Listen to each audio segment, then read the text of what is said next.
Hi, welcome Automotive Show EKG Canadian Enthusiast. Today on the show we are going to do a comparison test on the best mid-size pickup outside North America. So let's get started. Before starting the show, I want to hit the like button and subscribe to my show. Now let's start. Now all these vehicles are configured in Australian specifications. That is because since it's outside North America, I decided to go with Australian market specifications, so that's how it's going to be. The prices of its Australian price tags would be in the description actually. Check out the description, it will be there. So let's get started. First the Toyota Hilux. Now Toyota Hilux. 4-door pickup, 5 seats, 4-wheel drive, 6-speed auto, 2.8 liter 4-cylinder turbo diesel, 201 horsepower, 105 miles per hour, 0 to 60 10.7 seconds. This is the range topping trim, the rugged X trim. Prices are after fully optioned, it's $51,972. So yeah, it's $51,000 plus indeed. Then of course the Nissan Navara, 4-door pickup, 5 seats, 4-wheel drive, 7-speed auto, 2.3 to 4-cylinder, 190 horsepower, 111 miles per hour, 10.8 seconds to 60. And this is the Pro 4X trim. Range topping trim. Prices after fully option is $47,300. This is my personal configurations, just so you should know. Then moving on from that, the VW Amarok. VW is one and only pickup truck they make. The Amarok, this is the range topping Adventure V6 580 trim level. Prices after fully configured, it's $59,232,000. Indeed. Now it's powered by a 3-liter bi-turbo V6 turbo diesel, making 254 horsepower, 128 miles per hour, and 7.6 seconds to 60. This is the fastest non-full size pickup truck in the world at the moment. So that is very, very powerful indeed. Moving on from that, you have the Ford Ranger. This is the non-North American spec Ranger. The range topping Ford Ranger Raptor X. Prices start from $63,000 before being optioned here. 4-door pickup, 5 seats, 4-wheel drive, 10-speed auto, and powered by a 2-liter 4-cylinder bi-turbo diesel, 210 horsepower, 105 miles per hour, 0 to 60 in 10.5 seconds. Price after fully option is $65,442. You think it's expensive? It's a Raptor. That's why it's expensive. You will see that the badge does not matter all in here in this comparison test as the comparison tests go on. The Mitsubishi Triton /L200. This is the mid-spec GLS trim I have chosen, fully optioned. Prices for this trim starts at $42,990. In Australian dollars, it's $37,102 in US dollars. 4-door pickup, 5 seats, 6-speed automatic, 2.4 liter turbo diesel, 178 horsepower, 104 miles, 111 miles per hour, 10.4 seconds to 60. Price tag out to fully option in terms of US dollars, $43,909. That's the price tag for that, of course, just so you should know. Then moving on from the Mitsubishi Triton, let's get to the Isuzu D-Max. If you North American buyers don't know, Isuzu existed before people did not buy Isuzu, just so you should know. In typical General Motors fashion, dumped Isuzu in the river, in typical fashion. 4-door pickup, 5 seats, 4-wheel drive, 6-speed auto, powered by a 3-liter turbo diesel 4-cylinder with 187 horsepower. 0 to 60 top speed are not being given yet. Very hard to find, of course. That's why I have not included that to the facts figures here.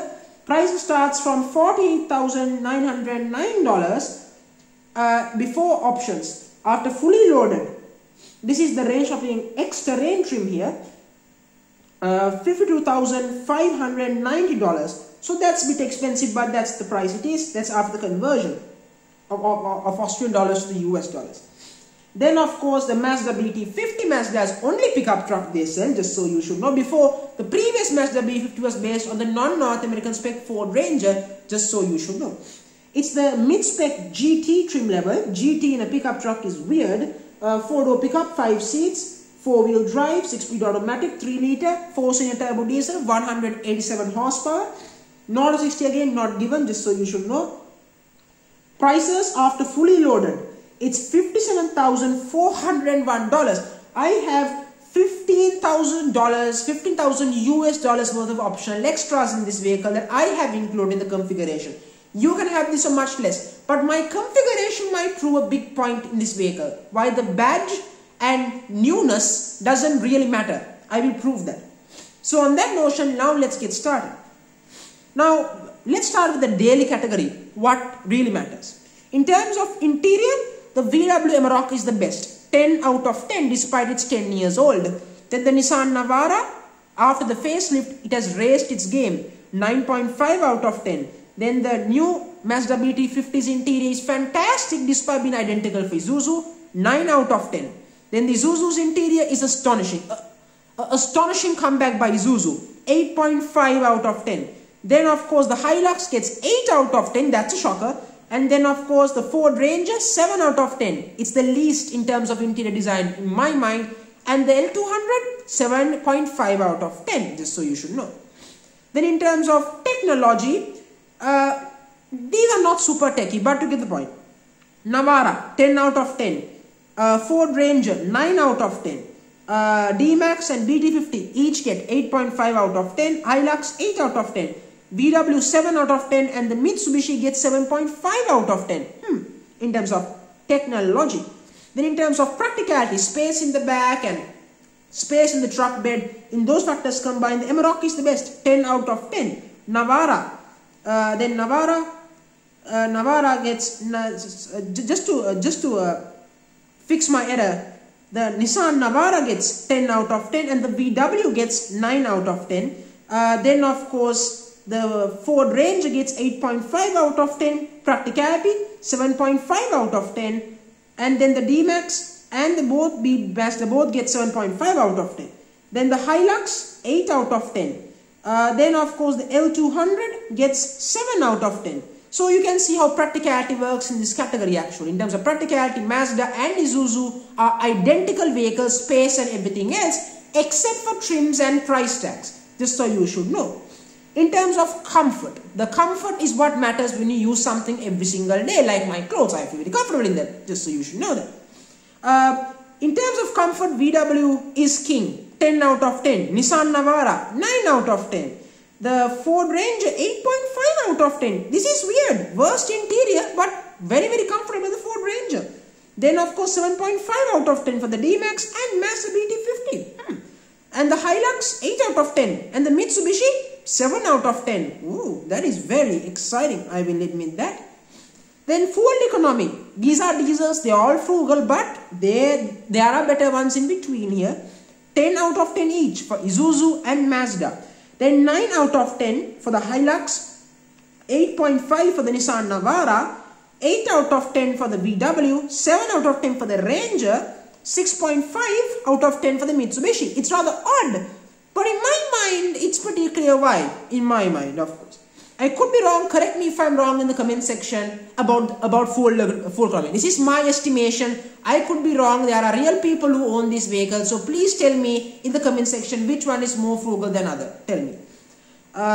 Then in terms of value for money, 10 out of 10 for the Navara. It has the best price tag for me. It offers so much for your buck. 10 out of 10. Then 8 out of 10 for the D-Max. 7 out of 10 for the BT50. 7.5 for the Hilux. 5 out of 10 for the Ranger and 6 out of 10 for the VW and 9.5 out of 10 for the Mitsubishi. Again, the Mitsubishi's value for money is very impressive. You get a good interior and good price, and it's a good brand as well. So there's no question about that. 9.5 out of 10. So the winner of the daily category is the Nissan Navara. No question. Nissan Navara wins it. Again, that's a strong comeback of value for money and everything you should know. Then of course the D-Max and the Amarok is tied, 50 points each in the daily category, and then 49.5 for the Mazda BT50 and 48.5 for the Hilux, and 45 points each for the Ford Ranger and the L200. You can see what's happening. It's competitive, it's neck to neck. Anyone can win this comparison test. The Navara's 7-point advantage will be very beneficiary when you go for the weekend category, as you will see. In the weekend category, in terms of styling, the Ford Ranger is the best looker. There is no question about that. 10 out of 10. Then of course the D-Max, best, second best, 9.5 out of 10. The Mazda BD50, 9 out of 10. Then of course the Hilux, 8.5 out of 10. Nissan Navara, 8 out of 10. Amarok, 7 out of 10. For me, Mitsubishi is too soft. It's not too bad. It's not too brutal. It's not too aggressive. 6.5 out of 10. In terms of performance, these are not fast vehicles except the Amarok. 10 out of 10. Then 5 out of 10 for Ford, 2 out of 10 for Navara, 3 for Hilux, 3.5 each for D-Max and Mazda, then 4 out of 10 for Mitsubishi. In terms of towing, VW is best, 10 out of 10, Ford 9 out of 10, Nissan 8 out of 10, Toyota Hilux 6 out of 10, Mazda and Isuzu again equal 5 out of 10, and Mitsubishi 4 out of 10. In terms of handling, these are not sports cars. 6 out of 10 for VW, 5 out of 10 for Nissan, 4 out of 10 for Ford, 3 out of 10 for Toyota Hilux, 2 out of 10 each for Isuzu and Mazda, 2.5 out of 10 for L200. Brand prestige, 10 out of 10 for Toyota Hilux. Their image can't be touched. That's the reality. Their image cannot be touched. And then the Ford also get 10 out of 10. 9.5, 10 out of 10. Sorry, 10 out of 10 for the Hilux and 9.5 for Ford in brand prestige. Then 9 out of 10 for the Nissan Navara, 6 out of 10 for VW, 8.5 for the D-Max, 8 out of 10 for the BT50, for the Mazda BT50, 7.5 for Mitsubishi. In terms of off-road capabilities, that can't be questioned. Isuzu, Mazda, Toyota and Ford all gets 10 out of 10. And then Mitsubishi, Nissan and VW gets 9.5 out of 10 each. That's how good these brand prestiges are. These are well-known brands. As I previously said, these are big players outside North America. Future classics, they are all classics to be fair except for the Amarok, which you will see why. 10 out of 10 for the Hilux, 9.5 for the Ranger, 9 for the Nissan Navara, 6 for the VW Amarok. It's not a classic yet. 7 out of 10 for Mazda. Isuzu 8 out of 10, Mitsubishi 8.5 out of 10. Again, some of these are not classics because they are still in business. Overall, the winner of the weekend category is Ford. What a surprise you think? It's not a surprise. Ford, its off-road capabilities, its styling, its reputation, brand prestige has helped it to come along very well. 57 points, VW 54.5, Nissan and the Hilux both get 50.5 points each. Then Mazda BT50, 44.5 points. Then D-Max, 46.5. And then of course the L200 for 2.5 points. The winner of the comparison test is the Nissan Navara. What a surprise, some might say, but that's how competitive this comparison test really was. 108 points. VW Amarok, 104.5 points. Ford Ranger Raptor X, third best, 102 points. Hilux, fourth best, 99 points. Fifth best, Isuzu D-Max, 96.5 points. Mazda BT50, 94 points. Then dead last is Mitsubishi, 87.5 points. But this comparison test proves a point. The Nissan Navara is the best value, offers decent performance, good level of comfort and good styling for a good price. That's why it wins the comparison test. Do you agree with me or not? Tell me your opinion in the comment section. Thank you very much.